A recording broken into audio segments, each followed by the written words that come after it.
Okay, good evening, everyone. This is a special show. I'm attorney Vince Davis, and this is The Secret, How to Fight CPS and Win. And I'm joined tonight by some very special guests. We have Miss G, Georgette Truen. We have Tiana, and I can't see your last name on the screen for some reason. Balchunas. Say it again.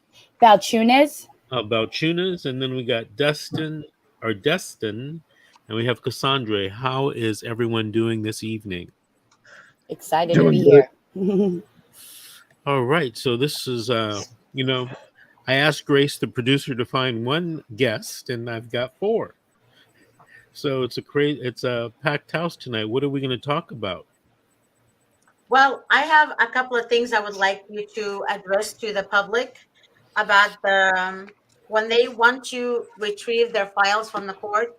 You did mention a 827 and 828, and I would like you to address that with the public because a lot of them think they can get their records from the court by just going to the courthouse. Sometimes they have to file a motion and they have to have a hearing to request the records, correct? Well, you know what? That's a very gray area these days. And I'm not sure what happened to cause this change. It used to be in the old days, if you wanted a copy of your file and you were a parent, you could take your government issued ID, go to the clerk's office and say, hey, I want a copy of the file. And they would make you a copy and they give it to you. Okay. Then it transitioned into, okay, you got to come back in a week and we'll give you your file then because we got to take time out and, make the copies. Now people are telling me that the clerk won't give them a copy unless they file an 827 petition to disclose it and there's some type of hearing. Now, I happen to personally think that's probably not proper because you probably have a right, a constitutional right, if anything, to get a copy of your file where you were participating in the case. Right. What I think has happened in a lot of cases, judges are concerned that you'll walk into court, get your file, and then you'll plaster it all over social media. And although that may be a concern, there are laws to prevent you from doing that. And if you break the laws, I mean, that's on you. But I think that you should be able to go to court, order a copy of your file, and if they require you to fill out an 827, at least in California, it's called an 827 petition, just go ahead and fill it out because it's going to be more trouble than what it's worth. You can fill it out, you can file it, you can name the legitimate purpose that you're going to use it for, and then the court will make orders that you'll have to follow, like you can't show anybody this file, and then you're on your way. Right, but isn't it true that they cannot use it in, like, if they want to open their case in family court, for example, they cannot use it unless they have filed a petition and a hearing with the judge? Yeah. So this comes up a lot for me when I'm doing civil rights cases against the county and the social workers. I need the copy of the file, the social worker case, the underlying case on top of the civil rights case. And, a lot of times my client has copies of the file, or if I represented them, I have copies of the file. The problem is that I can't use it in the federal court unless I get the permission of the presiding judge, at least in California, in every county, the different counties. And, I have seen this situation. An attorney tries to use documents from the juvenile court, true and correct copies, but they're kept out of evidence because that attorney didn't go through the right process to get the records blessed to be used in another courtroom, say, for example, the United States District Court, the federal court, in prosecuting a civil rights case. I can't mention any names, but I'll tell you something that happened maybe a week ago, Georgette, and I think you were involved with this. A client called me. He actually called me a couple of weeks ago, a possible client, and he was telling me he wanted to get copies of his file to use in his family law case in another county. The problem was that the family law lawyers requested the file, a copy of the file, through the social worker's office. Mm-hmm. Okay.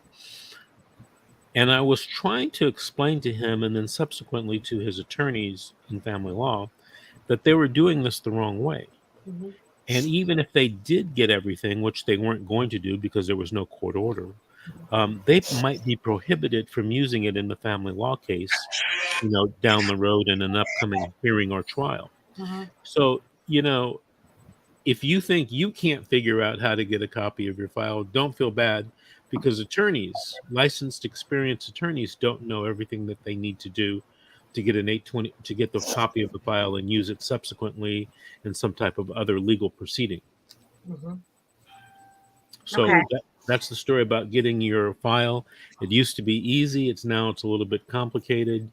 And you might have to talk to a lawyer to help you, through that process, depending on your clerk's office and the supervising clerk there and how they're going to work with you. I still see some old time clerks. Well, I haven't seen it since COVID, but you would walk in with your ID and say, "Hey, I want a copy of the file," and they say, "Okay, here's your copy of the file," or "I want copies of my minute orders." I used to send clients to court pre-COVID if they wanted me to take over their case. And sometimes I'd go with them and I'd just say, "Hey, we need a copy of the file because I'm taking over the case." And they would say, "Well, get it from the court appointed attorney." And I would say, "Well, the court appointed attorney doesn't have everything." You know, Nope. generally, the court appointed attorney didn't have the minute orders. But Mhm. now in most counties, and like in Los Angeles, everything's in a portal, a computer portal, that where you as the attorney can be given access to it, and you can just download it, everything that you need. Hmm. So technology is changing, requirements are changing. So, keep in mind, nothing stays the same. Okay. Thank you, Mr. Davis. I have another question for you. If you can address the following. When people are going through a TPR, for example, if their TPR is coming up next week or next month, whatever, what do you recommend for them? What can they do to stop the TPR, the termination of parental rights? Okay, that's kind of a loaded question. Hold on, I'm typing something.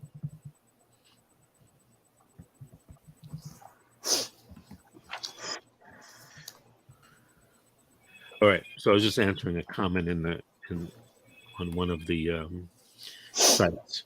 So,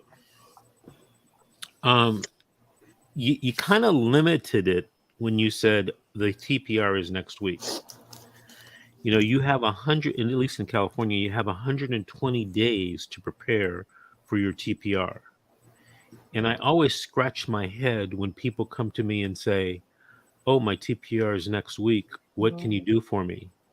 And the first thing I'm thinking, I don't mention anything to them, but at first I'm thinking, was like, where you been the last 120, 120 days? It's not like you just found out about this. And I think a lot of people are kind of in shock and they don't realize that they need to do something 120 days ago. That's like 4 months. So if you limit it to that specific thing, I would tell you this. You need to go talk to a lawyer. All right. And these are the things that you need to do. You don't have to write this down because these things are videotaped. But number one, you need to file a 388 petition in California, and they have the similar things in most states in the union.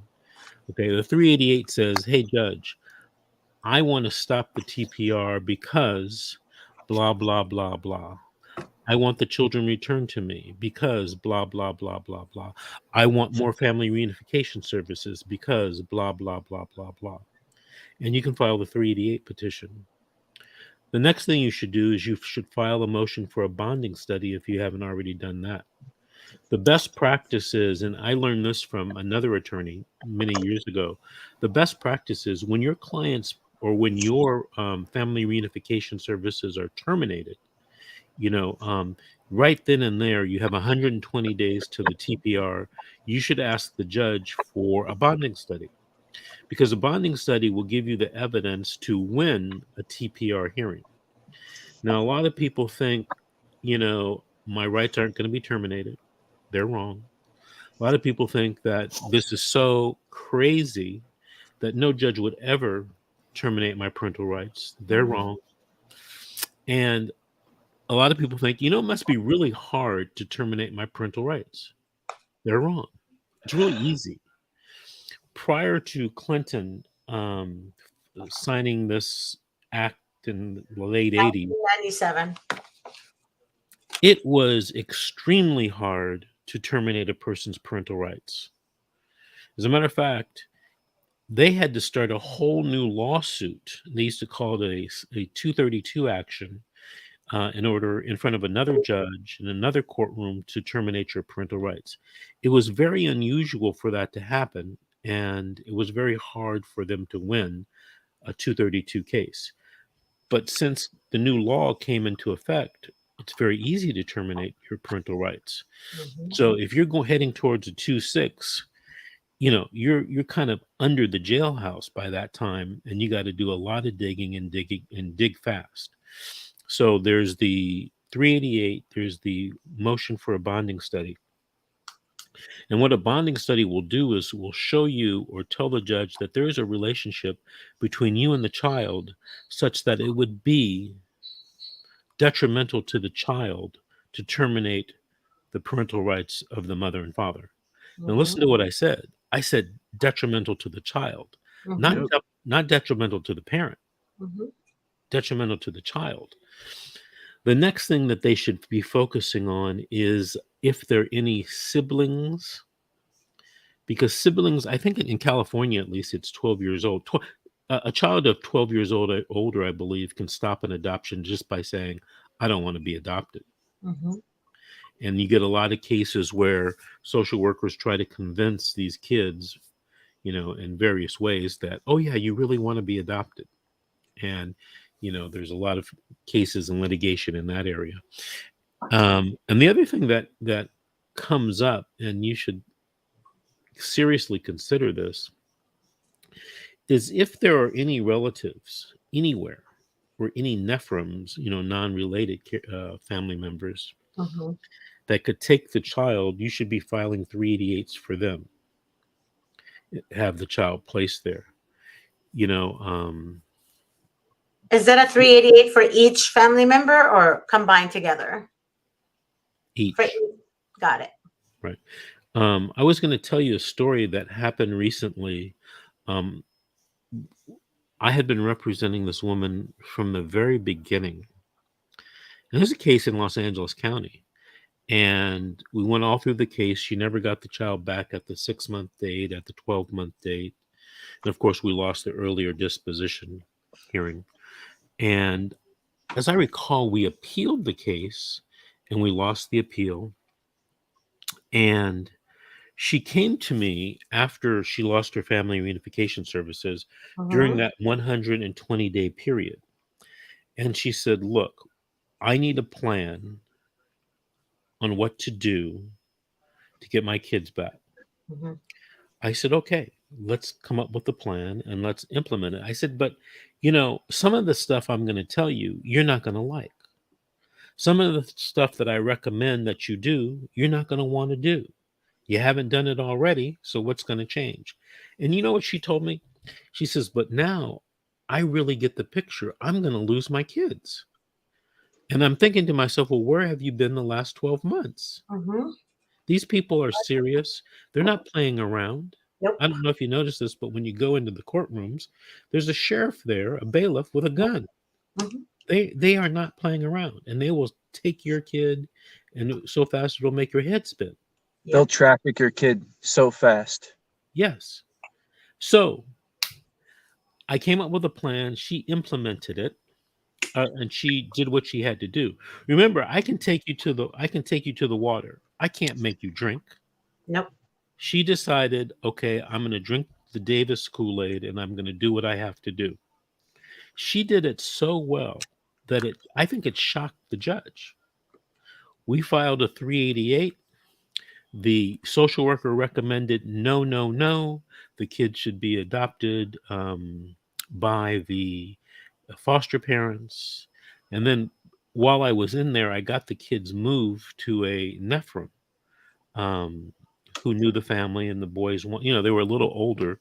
Mhm. I think they were like 10 or something, 10 or 11. But Mhm. anyway, they wanted to be with this single guy who the family knew. Mhm. So, and he was friendly to us. And so that kind of took the pressure off the termination of the parental rights and the permanent placement with the foster parents, who happened to be family friends, by the way. And they kind of turned on the mother. And to make a long story short, mom got her kids back. Right? We went from termination of family reunification services to kids being placed back in our care at the time of the 2-6 hearing, which was also a hearing for our 388. So when people tell me, oh, nothing can be done, that's not true. Mm-hmm. That's an urban myth. And if you care to believe that, okay, I don't argue with people anymore. I'm 64 years old. And, in the old days, if people wouldn't listen to me, I would argue. I would argue with you, even if you were my client. Now it's, okay, you don't want to listen to me? Okay, I got it. No problem. And also, I would like to address to the public that when your court-appointed attorney tells you to sign that you're guilty, I want you guys to understand that if you're not guilty, why would you admit to something you haven't done? Oftentimes, I hear that from people like throughout the day, and everybody tells me the same thing. They signed because they were scared and they wanted to get their kids back, but then they tell me they're not guilty, so they're like, "Is that going to hurt me?" Well, you can't sue them if you want to. And when you plead guilty, that means you're taking accountability for something you haven't done. So you can't go back and sue them if you were in the right and they were in the wrong. Am I right, Mr. Davis? Basically, you can sue them, but your chances of winning are drastically decreased. Drastically. And that's not even a joke. It's drastically. So that's what the court-appointed attorney's job is to discourage you guys from having your kids. And people don't understand they get paid by the state, so their loyalty is not to you. And I'm going to say this bluntly, obviously, as I always do. Court-appointed attorneys, you're not signing an agreement between you and that attorney, because that agreement is with him or her and the state. So there is no confidentiality. A lot of people tell me, hey, Ms. G, my court-appointed attorney told the social worker. Well, there is no confidentiality between you and that attorney. So yes, he or she knows the social worker. Why else would he go tell her? Because if it's between you and that attorney, how did the social worker find out? And oftentimes I hear from you guys that the social worker told you word for word what you told the court-appointed attorney. Mr. Davis, what do you think about what I'm saying? Well, we've had this disagreement before. You have a very strong opinion about court-appointed attorneys, and I'm not saying that you're completely wrong, but everything is like in statistics, the bell curve. There are some good court-appointed attorneys. Listen, I was a court-appointed attorney 25 years ago. Okay, that was 25 years ago. Right. So, most of the people that call us that are having disasters in their case have a court-appointed attorney that aren't doing, what they think they should be doing. I don't try to Monday morning quarterback a case. If you're not happy with an attorney, let's make the change and change horses and let's keep riding forward. I wanted to mention this. You see this comment by 3D? I've read some of the comments she's posted on YouTube before, and she's watching on YouTube this evening. I think this lady or this person is a social worker. Yep. So if you go to my YouTube channel and you look for comments by 3D, he has some interesting insights about the videos. They're not pro social worker either. Anyway, let me ask you this, Tiana. Yes. What county and state are you in? I'm in Tucson, Arizona. Okay. Yep. And do you have a CPS case there? I do. So what happened? Long story short, what happened was they took my daughter in December from school. There was allegations made, And the investigator found out to be that all those allegations were false. But then she asked me to draw a drug test. I did. I came back positive. And so the thing is, she was trying to tell me that I did. She said I was neglecting my kid and that she got me for physical impairment and cognitive limitations. I don't see how she got that. She met me one time, no proof at all with any of that. Mhm. But I think she needed something to keep going. She has done nothing but false accusations on my whole report about my daughter, about me, and I have proof for it all. I just realized though now, because I just got my papers. Like, my lawyer has not given me any type of thing. She does not help me with nothing. And I think I've gone through 4 caseworkers already. The first one, it took them 7 months to even do a home study where my daughter's at. Like, and so I'm kind of like, I'm ready. I want to do this because it's just not right, everything that they're doing and the things that they say just to take your children. And They're not safe. it's crazy. And I didn't know all this stuff was going on at first, So Justin, what did you say? I didn't hear you. Those kids are not safe. I mean, I can't guarantee it, but I wouldn't trust any of those foster homes. my daughter, I got lucky though. My daughter is with kinship. So I got really lucky with that. I had an hour. The investigator told me I had an hour to find one. And I wasn't from here at the time, so I didn't really know a lot of people. But I did. And so I got really lucky. And it just, I've been compliant for everything with them. Everything I've done, my classes, my drops, everything. And then like the recent report, they said that everything's good, but they want to keep me going. They think it's too early to let my kid come home. I was like, wait, what? Can you even do that? If I'm compliant and I'm doing everything and you guys are telling me, even the investigator, she didn't even understand why she was there at first. Like if you read my whole case, it's back and forth. Like, she doesn't even know what to say, And so they said that they don't want to give me my daughter now because they want to see if more progress from me. So, Let me tell you this, because I hear this from a lot of people.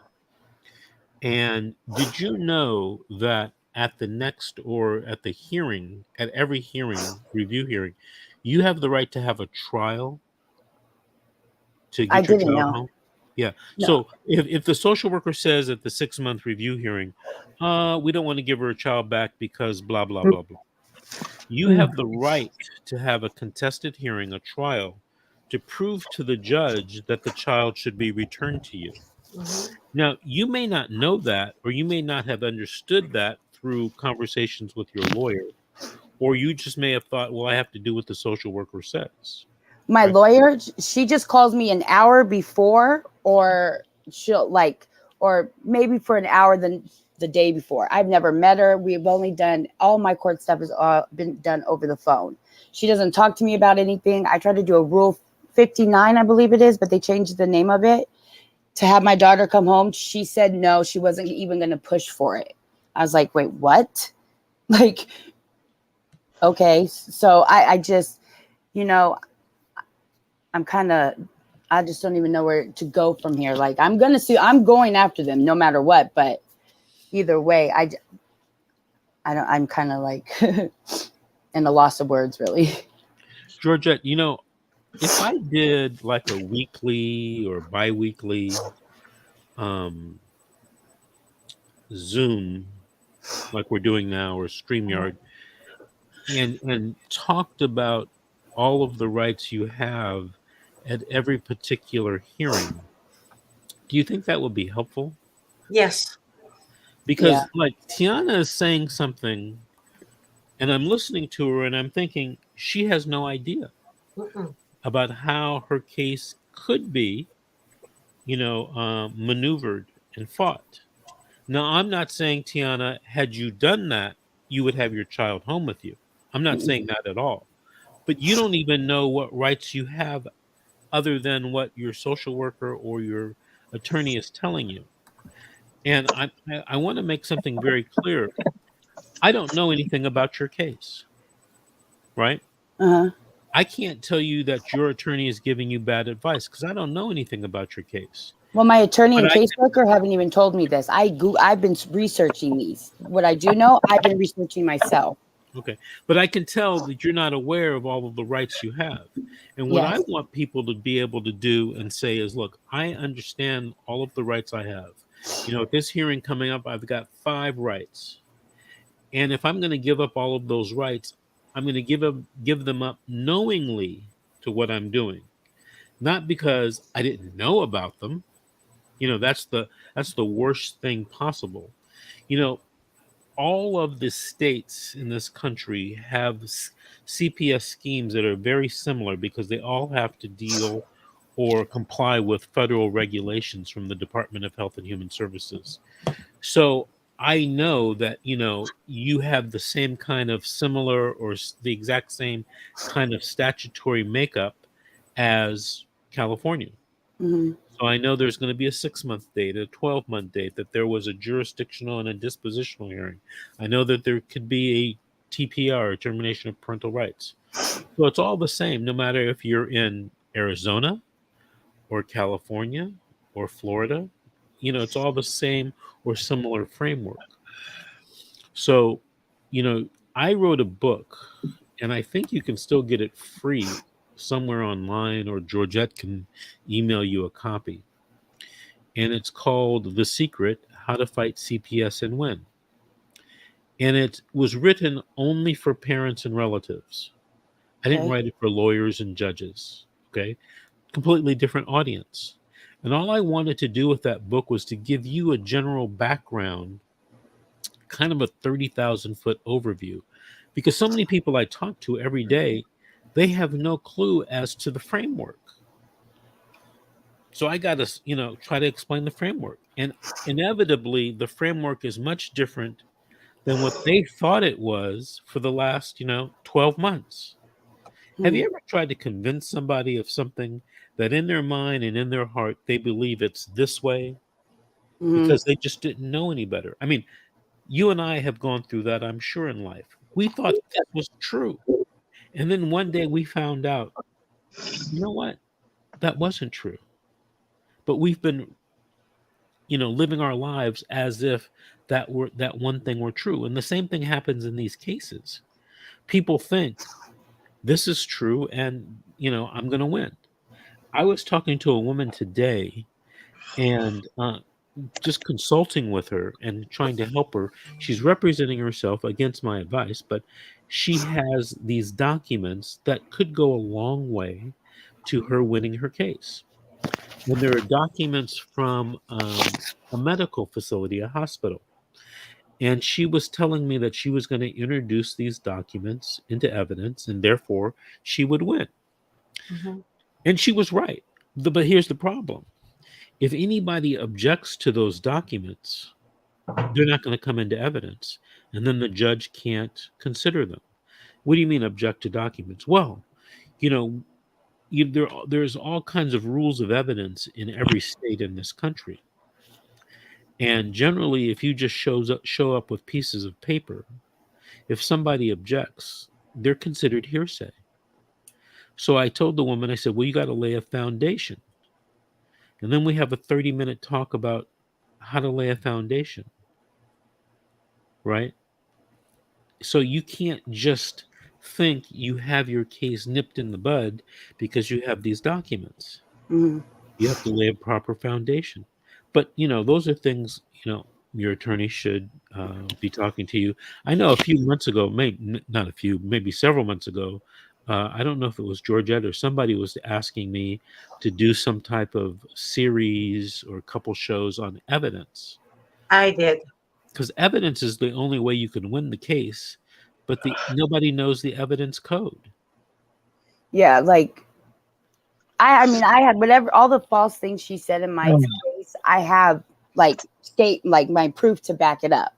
Obviously, really, if you read it, she kind of nipped herself in the butt by just even saying I had those like impairments and stuff without even getting me tested for it. Right. Right. So And here's another thing that you mentioned something I want to tell you.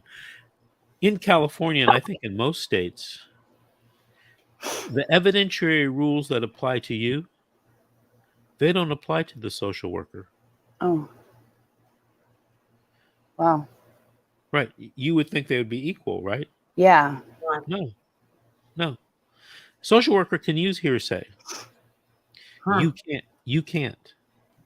And at least in California, probably in most states by this point in time, it has been held to be constitutional because they are protecting children. Huh. yeah, far from it. Far from it. I So didn't even get offered like in-home services. I didn't even know anything about that even existed. Like because I you're didn't know headed, any of it. you know, the rules and the rationales and the strategies, they can get overwhelming. Yeah. Overwhelming. You know, I did a show the other day where an advocate was doing her own federal lawsuit. And she mentioned on the show how basically she was losing her mind because she couldn't figure out all the rules of procedure and substantive law. She just wasn't trained in it. And she thought when she started this process, she thought she could do it herself. And I tell this to Georgette all the time. You know, if the doctor told you, Tiana, you need open heart surgery, are you going to Google it and figure it out yourself? No. No, because you can't. But for some reason, a lot of people think they can figure out this legal thing, the substantive law, the case law, the local rules, the rules on evidence, the rules on procedure, and on and on and on. And they can't. As So a you think it's lawyer, you- I can't. As a lawyer, it's hard for me to keep track of everything. I found myself doing a court proceeding not too long ago, and I had to make a checklist of all of the things that I wanted to argue and the evidence that I wanted to, admit, because it was so much was going on. And I That's know not if right. That's not right. I know if it's difficult for me, it's going to be impossible for you. Anyway, Cassandra, one of my favorite hosts. What's the name of your show, Cassandra? Okay, Cassandra's muted. My show? How long have you been doing these shows, Cassandra? She's I actually know. doing the show with me now. I was just trying to be polite and quiet, over here. So what's your show? Actually, me and Georgette are going to be doing a show together again, not by myself anymore. You don't want to I miss her. You didn't want to do a show by yourself? No, I miss my Georgette. Don't tell Davis. I'm wondering about you now, Cassandra. Oh, Yippee-yi-yay, Davis. So I have to say about that. So, what's the name of your show that you're going to be doing with Georgette? I don't think we decided yet. I don't know. We're gonna do Fight CPS. Fight CPS. Fight CPS with Ms. G and relatives Fight CPS, but we're trying to combine them in one show because my time. You keep me very busy, Mr. Davis. You are my boss. Yeah, so we're talking it out. We're gonna figure it out. We're gonna be better than ever. Okay, very good. Very good. Do you still have a CPS case going on? Yes, I do. Okay. And how is that going? It's going. It's not the best, but it's going. One of my daughters is actually going to be going with her ex-foster mom, who was a former friend of mine anyway. They finally let her go, but my oldest, she's like still going to be left behind because she's not cooperating with their services or what they want her to do. So she's being stubborn, and I'm filing a 388 with the court. Finally, I got my public pretender to file a 388 for me. And she told me that if I file this 388, then maybe I won't be able go through because of my children's attorney. Is that true? Well, I mean, the children's attorney can argue against you, right? Yeah, she said my children's attorney might argue against my 388 because I haven't finished my whole case plan. Mm-hmm. And That's so stupid. I told her, I don't care if they deny my 388 and I have to do all my classes over again. Those are my children, and I'm going to do my classes over and over again if I have to. But just because I don't finish my whole case plan, they're going to tell me that I can't have my kids or can't have my services back. That I don't care. I'll do it over and over again. If as many as 388s as I can follow, I don't care. So she filed it finally, and then. So I just have to wait and see if they're going to approve it or not, or because I've had dramatic changes in my life since the whole thing happened in the first place. And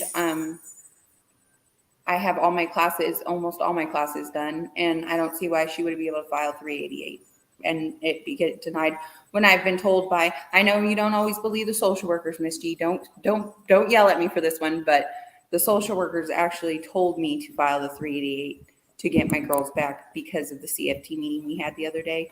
And so I told my attorney that I was like, the social workers you want me to talk to told me to file this 388. So they told me to tell you to file this 388 to do it. They told me to tell you because I told them that you weren't helping me do it. And they told, well, if you want help doing it, then you need to tell your attorney. So I told her that, and so she's finally doing it. But that's where I'm at with my case right now. Well, good. I'm glad to hear that you're making progress. My man Destin, what's going on with you? Oh, sorry guys, I was just having a little bit of a mental breakdown from hearing these ladies' story. I guess I really don't know why they had their kids taken away, so I guess I can't cast judgment saying that those kids were the victims or not. I can't project my own story onto every story. I would really I guess that not all CPS is bad, and I guess because some kids do get abused and some kids probably do find good homes. So I don't want to take up the whole show, but I kind of do want to tell my story about that. It's really important that all the corruption gets weeded out, because I don't think it's in every single state and municipal in every county, but I think that sometimes the pedophiles and the abusers, they get in government and they can make a lot of money per kid, per pop, on socialized welfare of $600 a month per kid. And then oftentimes they get more money if the child is in need of assistance, if they can somehow manipulate the child into taking an outrageous amount of pharmaceuticals that often end up having lawsuits against them. And then, but yeah, I just want to be able to tell my story. And I guess every situation is not the same, but I just want to make it known to the world that if CPS is going to continue to break apart families, they're going to traumatize those kids for life unless that they can guarantee 100 million% guarantee that those kids are going to have loving, joyful, intellectual, positive, encouraging parents, not abusive ones that they run away from and then get the abuse that I experienced in the institutions were almost worse in some points after I ran away from my abusive home. And I wasn't the only foster kid that they kept giving those people. And then they all ended up running away as well and getting sent to state institutions. This was in Iowa, but I'm 30 now, and I still have PTSD from it. I refuse to take any pharmaceutical drugs. I don't need them. I do my Qigong, my pranayama, my gratitude. I am grounded. I am present. I could have been killed in there. I could have been killed already for speaking out about this. I've already had death threats, so I'm happy to be here now. And I'm not going to worry about continuing to be gang stalked online and offline. Because if I die, bring it. I hope they do kill me. Because I'm joking. I don't hope they kill me. I really want to live. But maybe if they kill me and I've broadcasted this, people will just look into how dangerous some of these homes are that they're putting kids into in these state institutions. Because these kids don't deserve that. And I pretty much raised myself my whole life. And I've owned 3 companies that only lasted 3 months each. I'm not a stupid person. And I don't have any of those things that they said that I had. All I had was being trafficked and trauma. Being trafficked from my mom and trauma. If you want to try to put all these, oh, he has this. Because when I do my meditation and my chakras and my Tai Chi, and I do my workout and I eat healthy, I drink a gallon of water a day. I do my gratitude. I have my gratitude book right here that I made. This was all self-taught. It says, create your vision board manifesto and fill it with positive affirmations and your heart's gratitude. And then I have the book on here, The Celestine Prophecy. What if heaven on earth are the same place? What if heaven on earth? So I don't know, but if you guys want to hear it, I'll let you guys hear it. I would really like to let everyone know that because I'm actually afraid that I'm going to get killed here soon. I'm not even fucking around. I mean, I'm sorry, I swore. I'm not. That's all right. You know, I want to ask Destin and Tiana a question. Okay. Yes, sir. Yeah. Are either of you or both of you interested in doing your own live stream on Of CPS? Of course. I would love that.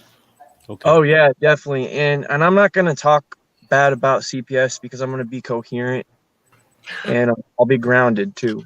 Okay. Well, this is what I want you to do. I want you to, and I'll put this in the comments. I want you to email our producer. Her name is Grace.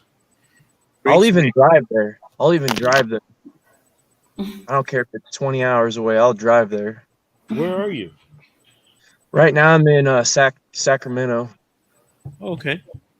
Is that where you live? Well, right now, I am choosing to live in my vehicle. It's now paid off just because I can't see myself working full time at this point until I find out what I'm working on Ikigayu, what I need, what the world needs, what heals my soul and what heals other people's soul. And I'm trying to work on starting a business soon. But yeah, I can travel. Okay. Well, you don't have to travel because of the internet. You can do your show from wherever. So, Tiana and Destin, I would like you to contact Grace at vincentwdavis.com. Okay. Tell her that you are interested in having your own show. These live streams can run 24/7, 365, right? Oh, wow. There's no limitation whatsoever. Heck yeah, let's do it. All right, I'll do it. Perfect. Georgette, you wanted to say something? Yeah. I just wanted to say that all social workers are scumbags. I'm gonna stand up for some of the social workers out there because I know that probably most of them are, but there's got to be a couple. I mean, I used to have such a negative outlook on the world, but I've gone through 4 of them, Yeah. and I haven't had any good of them. None of them. They've I'm all. sorry, Dustin. I'm so glad you're going that road and you're taking the positive outlook. But I'm sorry, sweetheart. I hate to disappoint you, but no, there isn't one. There isn't. I'm sorry. It's fucked up. I mean, I just don't understand how they could legally child traffic kids and do the things they did to me. And then when I talk about it online, threaten to kill me and send goons out on me, they tracked me through my cell phone. They just passed a law through COVID-19 that you can be contact traced, which is actually something to do with being tracked through your cell phone legally. One of those guys that was in Russia, the guy that was exposing the CIA or the FBI guy, Edward Snowden or somebody talked about it. So they had goons with pistols on their laps threatening me, you better be careful what you talk around here, boy. Someone might hit you with their car. They want me dead. They want to kill me. They threaten to blow up my car. It's so Because I crazy that you're talked about- talking about that, because my mom was just telling me that about she goes, Tiana, I want you to be careful. If you're going to do this, she goes, be careful because of all this like conspiracy stuff and about how just the world is right now. It's not a I'm conspiracy. All those just kids to that say they that my whole family warned me too when Really? I started doing these shows. Like Yeah. that's how bad it is, where people are warning me, like, don't go on there and talk bad about CPS because they'll just retaliate and this and that. And I don't care. I totally believe. I really do, because I've had a couple of I get the problems. chills. You know. I've been doing these shows, but like I don't know. I This don't is even very care. important. If someone's Bring threatening to kill you, crowdfund $2,000 and get 10,000 flyers and go to YouTube VidCon and talk to all the YouTubers that have 1 million plus subscribers and get your story out, because it's mass media. They're going to censor you. They're going to use AI, artificial intelligence, to censor you. I've been deplatformed now 12 times from Facebook and taken down on Facebook. But wait a minute. I have gang stalkers on my Facebook. But wait a minute. Let me just add this. For those of you that have Obama phones, okay, Obama phones was designed to track people. Remember that. It's free. Yes, everything that's free, there's always a catch to it, okay? Secondly, they tried to do that with iPhone, with Apple, and Apple refused to have the government tap in people's conversations. So the only ones that allow the government to tap in people's conversations, and I kid you not, Samsung, Android, and Obama phones. Oh, So wow. just letting you guys know. Also, a lot of you guys don't think that social workers monitor your homes. They do monitor your homes. They send random people in their cars monitoring you. So when you say you're not going to go see your ex-husband who you have a domestic violence against, guess what? They're following you. Yes, They're watching yep. every move you're making. And if you don't think this is happening, you're being delusional. And if anyone tells you otherwise, they're lying to you, because it does happen. So I'm just letting you guys know. And if you start to get gang stalked, that's psychological warfare that draws on your adrenal glands. What they try to do is drive you insane, so that so what it does is it wears down your adrenal glands, spikes the cortisol to really high levels, and then they want to make you not schizophrenic, but hyper paranoid through PTSD, so that you won't even feel safe. It's psychological warfare. Right. It makes you okay. When you're dealing with a bully, you have to understand, you guys, the system is a bully, right? They're not going to get their funding if they don't take children. You guys don't understand that a social worker salary includes a year incentives, percentage that they get based on every child they remove that year.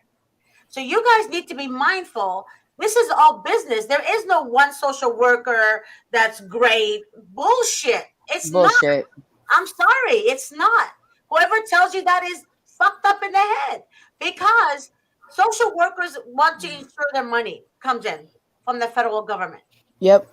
How in the fuck are they going to get their money if they can't, if they don't have children, right?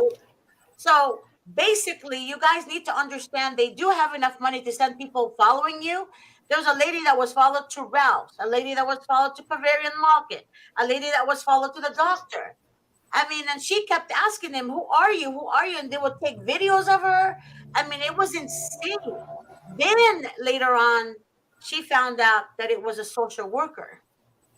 So there's random people. So don't be bullied by a bully. And I think I told you guys on my show, if Cassandra, you can correct me if I'm wrong. I mentioned on my show when I got the 3 social workers calling me, threatening me.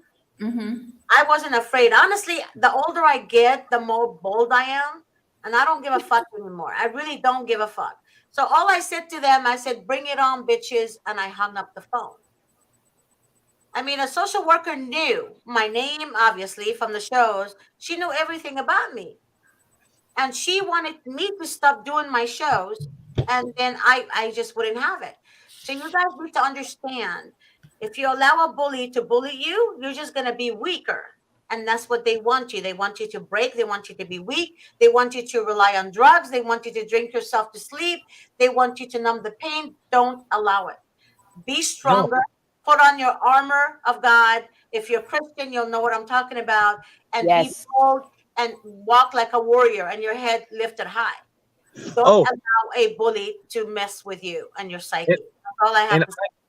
I created a YouTube channel called Spiritual Fitness Evolution. I just did 1,000 swings with 2 10-pound swords in each hand against child trafficking, regular child trafficking, and legalized child trafficking through CPS. Right. And I think I told you guys before the show started about the judge that was arrested in Memorial Day. Mhm. The Yes. FBI arrested that judge. By the way, sex trafficking children from CPS from ages 9 to age 14 or 16, something like that. When the FBI arrested him, they didn't know he was a judge at first. Mind you not. Now, you guys have to keep in mind, yes, I hear some attorneys say, well, not all judges, not all social workers, not all court-appointed attorneys. My Bullshit. opinion, they're all corrupt. All of them. All of them. Oh, yeah. You know I- what Yeah, it's we're like gonna do? 86% of the kids that they get for sex trafficking. I heard that was from CPS. Like, Correct. so most of them, and I know Yep. out here in Arizona, since we're so close to the border, it's Yeah, it's but then they sickening. say that when you talk like this, they say you're crazy. When you Yeah. talk like this, they say you're losing your mind. You're crazy. You live in your car, and blah blah blah blah. But what they don't understand, they put people in that position. They put parents in that position. Yes. Because when they steal a child from you, it breaks your heart in a way where you can't just pick up the pieces and put it together. You have to be strong enough minded. Like I used to tell Davis, I learned how to meditate, do meditation as Yeah. early as age 14 or 15, but I learned that behavior from my parents. My parents, when life hits them, they would pray and do meditation together. I learned that it's easy to say it, but it's hard to do. It So is. you need to get yourself used to it. You need to get yourself so used to it to the point where that's what you run to. Stay away from drugs. Stay away from alcohol. Like I said, all they want you to do is numb your pain so you can be in the dark. You can't wake up. You're still going to be in the dark. And none of this is going to change your situation. Yep. So you need to be strong enough and you need to overcome the system. You need to know how to play the cards right to overcome it. A lot of people say I can handle my case on my own. That's a lie. I don't care what you think. You can't handle the case on your own.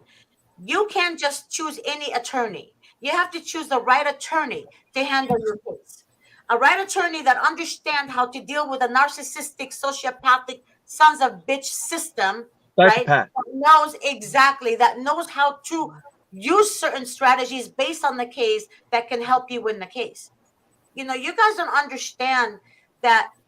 I mean, there is so much you guys don't understand. I learned a lot from Davis, and I still can't process all the crap that he talked about. I forget because it's so much information that there's no way I can just take it and implement it on my own. Because Yeah. there's certain body language. There are certain things to say to a judge and not say to the judge. You need your appearance, for example. You can't go to court looking like a prostitute on Sunset Street. You have to dress professionally, like you go into a job interview. Yes. You're not So corporate America looking like a prostitute. They don't want to see your titties. They don't want to see your ass. They don't want to see, nothing. They want to see you professional. You need to act like it. And you need to understand you need to present yourself in a way where they can see that you're not this crazy person. But if you let them push your buttons, you're going to fall. You will never wake up and you're going to lose your children. So don't fuck your case. When you have a good attorney, I'll give you an example. Jennifer Ani is going to do a show with me. She wanted to do a show with me last week, in fact. Jennifer deals with a lot of people. She's a great attorney, by the way. Aside from Mr. Davis, he's number one, of course. But Jennifer Ani, you can laugh. I'm gonna say yippee but never mind. Anyways, you are a great attorney. There's nobody above you. But Jennifer Auni is a great attorney. Okay, she was dealing with a client, and I know who she is. I'm gonna remain nameless on that client. I was on the phone with her and the client. The client knew I was listening, taking notes, all that. Jennifer Ani asked the client, Jennifer Ani told the client, hey, I told you not to talk to the social workers. I told you not to speak to the children attorney. So what does she do? She takes a basket full of muffins and pies and flowers. She was like trying to buy them off, literally. So Jennifer's like, what are you doing? I told you specifically, blah, blah, blah, blah. She said to Jennifer, I know what I'm doing. She knows what she's doing. So guess what? She lost her children. But then what she do, which really blew my freaking mind, is she said it was Jennifer's fault. That's bullshit, because the attorney would enforce to you guys, do not speak to anybody without them. Then why in the fuck are you guys hiring an attorney? If you're going to do it your way, then blame it on the attorney for your screw up. Then why are you hiring an attorney to begin with? You see, I witnessed all the bullshit. I witnessed all the bull crap that goes on. So I don't know how many times you've said that on the show. Huh? You've said that so many times that people mess up their case so bad. Yes, Like just I do. because they don't want to listen to the professional attorneys that you guys are hiring, and you're not even listening to them. Like if I had the money to hire an attorney and get like the help like that, why in the hell would you go against something that you're paying for, that you're wanting? Like these are your children, and you guys are not listening to your attorneys that you're hiring and trusting to take care of your case for your children. And again, when they lose their case, then they write a bad review saying, oh, my attorney never returned my call. My attorney. All they want is money. Well, you know what? I gotta get paid. No. Let me make it very clear. I need to speak this out. The court-appointed attorneys make money whether they work on your case or not. We get paid for services. We offer services, but if you're going to screw your case, right, when you pay for an attorney, then it's on you. But people don't want to take accountability for their own screw up. They have to blame an attorney. And let me explain something to each and every one of you guys. I am on the phone calls with each and every attorney's calls. I know how long they spoke with you. I know how long they dedicate themselves to work on your case. So don't give me the BS. And if you're talking to me on the phone ever complaining about an attorney, you're not going to hear anything nice from me, because each and every attorney in our office busts their ass to work and win. Jennifer Ani, Andrew Haas, Judy Nugent, Joyce Vega, and I can go on and on. All these people bust their ass. You know what they tell me before each hearing? I don't want to hear anything negative. I'm going to win. All they want to hear is win. But you know what people tell them? What if we win? What if we lose? What if we lose? Why in the hell would you even want to go in court thinking you're going to lose? I mean, why manifest that? Another thing. Ladies, hold on, ladies. Let's slow the roll just a little bit. Jesus, it's just, I deal with it every single day. People, like, grow up. Okay, all right. So, listen, I'm trying to keep to a schedule for these shows. All right. Yep. I'm dedicating to trying to do these shows every evening at 7 p.m. All right. So we're going to be on tomorrow at 7 p.m. to 8 p.m. If look in the posts I put Grace's number, email there if you want to be on the show. If any of you folks that are on with me this evening want to be on the show, let Georgette know and we'll get you on the show, or let Grace know. All right. I'm going to have to sign off now. I'm sorry to interrupt that roll, Georgette. You were going and going and going. I love to hear it, but believe it or not, I have a client who's waiting for my call back. I don't know if you saw me talking on the phone. I was talking to somebody, and I said, I'm finishing the show. I'll call you right back.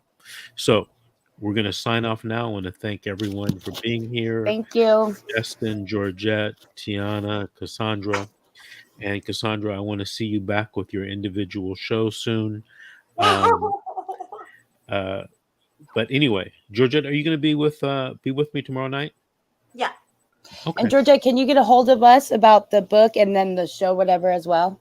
That's my pleasure. Just do me a favor. Just call the office and give them your name, your full name, and phone number, and I will definitely give you.